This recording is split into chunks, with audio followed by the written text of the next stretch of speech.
I just ran into Ricardo Bossi 2 minutes ago walking here, and I ran into you. And as you know, he's not the biggest fan of yours, but he's still here.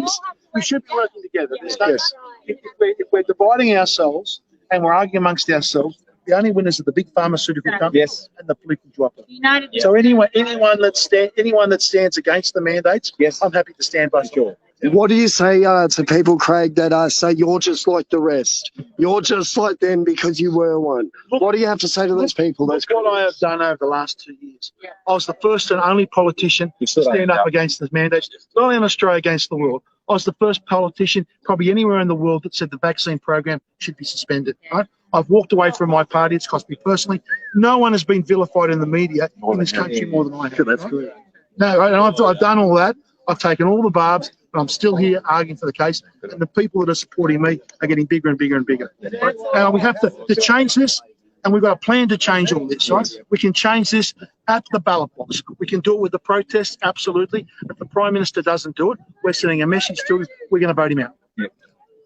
A very big contention point, Craig, and I just want to ask you the hard question and get it out of the way, because these are the questions that people are asking. Do I have the funny hand signs? Yeah. No, not that one. No, but what I really want to ask you, the pedophile suppression order, Craig, that's a big one. Can you please touch on that? Let's be absolutely crystal clear so there's no misinterpretation. Please. Okay. You have to have a strategy to deal with this. The first thing we do is we establish an independent commission against corruption. Federally. Now, remember, Morrison promised that at the last election. He's failed. He's broken that promise. He hasn't done that. 3 years is almost up, and he hasn't done that. That has to be established. That gives us an investigative body to do it. Then we specifically task them with the job of investigating the suppression orders against pedophiles. Right? But does it exist? Okay. It does exist. Yes, okay. It does. But then once they're tasked to do it, some of these people might be dead, some of these people might be alive. They then are set up to investigate all the evidence against it. They can bring people in to take evidence, but they can do a proper, thorough investigation using the powers of an independent commission against corruption, which actually allows them to go much deeper than just a straightforward legal trial, right? Because a straightforward legal trial has a lot of things that makes it difficult for the plaintiff to prove the case. Right? Then, if these people are alive and the evidence is there, they hand it all over to the police for prosecution. Right? So that's a four-step plan that sets out and deals with it. It's much more than just revealing the names. You've got to have a way that they get investigated, acted upon, evidence taken, and then prosecution. So that is 100% United Australia Party policy to go after these people. Absolutely. Yes. Absolutely. But through the independent commission against corruption. Yes. That's why we have to set it up. Morrison failed to do so. Then we give them the specific task to do so. Right? So the other issues, for example, the investigation of the TGA, that will be done through a royal commission. Okay. Right. So that would be separate. Okay. So there's many ways to do things with different bodies to attack it, but particularly for the pedophile suppression, we do that through the Independent Commission Against Corruption. Yeah, wonderful. That's an amazing answer, Craig. I really appreciate it. So people, a lot of people are spreading a lot of misinformation trying to divide us. Yes. Anyone dividing us is not worth. Is going to end up. We're not going to have success. Well, because at the end of the day, you're here, Craig. That's right, yeah. You're here with the people. You're here to face these questions, and I really respect it, Craig. You know, I do that. Take all the barbs and things like. And I understand that people are suspicious of politicians. Yes. You should be. I'll tell you, I've been there. So what do you say to the severe critics? So you should be very suspicious. What do you say to the severe critics of Craig Kelly and Clive Palmer? Look, the reality is, take me at what I've done, okay? The reality with Clive, we need the resources to fight this campaign, right? The reality is, in a political campaign, it is the media run it as a presidential campaign, which will be Albanese versus Morrison, to show that at this election there is a real third choice. Whether it's ourselves or any other parties, we've got to have the financial resources to pay for the advertising on television. Yes. And without that, we can have all the best will in the world and all the best intentions and share stuff about ourselves. But we've got to get through not only the people that are here, we've got to get through to millions of Australians that they've been lied to, they've been cheated, and they've had stuff injected into them that they should have never been done. The evidence wasn't there. And that we need the resources and the money to pay for the advertising to do so. We really do. And for everyone, look, for everyone that may not like Clive, you've got to respect that he's been very successful in business. We need people with that experience in business. We've got a $1.4 trillion debt. We've got the interest rates that are likely to clock up. Who knows what's going to happen, where the interest rate's going to be in 5 or 6 years. We've got to roll this debt over.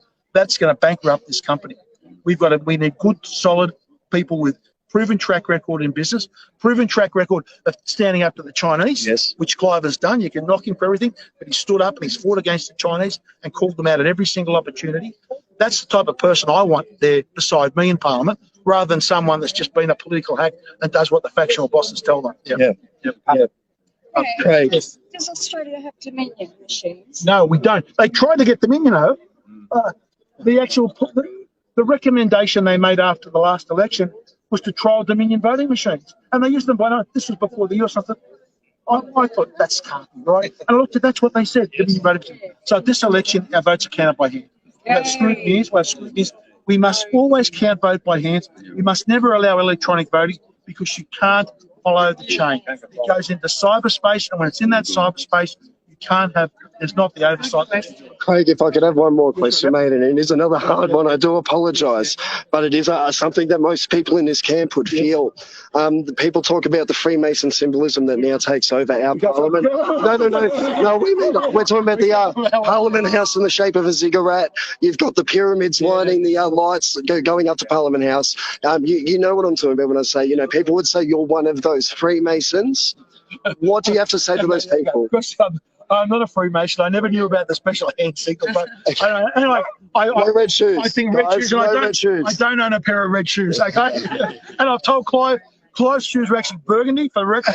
Okay. They were burgundy. They were some special Italian loafer. So Craig setting the record straight on the red shoes of Clive Palmer. Clive's wife, you had to hide those red shoes in the cupboard.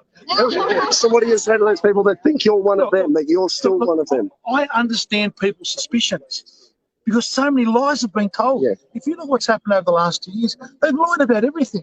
They've manipulated the data. They've cheated the data. You get all these bureaucrats and everyone lying. So I understand people should be very suspicious of things, and that's good. Yeah. We want people. Whenever a politician stands up and says something, you want everyone to be suspicious and go through it. And go through it and question the bastards and argue about you've done this and you've said that. That's what we need. It really is. That's the best thing to do. That's right. Yeah, you don't. Now, people should better come here like this and talk to this and take any question you want. Yeah, absolutely they should. And I really appreciate it, Craig. Okay, thanks. I love talking to you, mate. Appreciate you. There you go, Craig. You can't tell me the rule level didn't come and ask Craig Kelly the hard questions and get the hard answers. That's right. We're going to keep fighting. That's right. Great to see everyone here. We're going to keep fighting. We're going to take it up to the Parliament this week. Yeah. And we're going to try and get the best we can. And for the record, this man could be hiding away and not answering these questions, but he is, ladies and gentlemen. He is here with the people. So thanks a lot. Thanks so much. Thanks. Thank you. Thanks, everyone. Thanks. Thank you so much.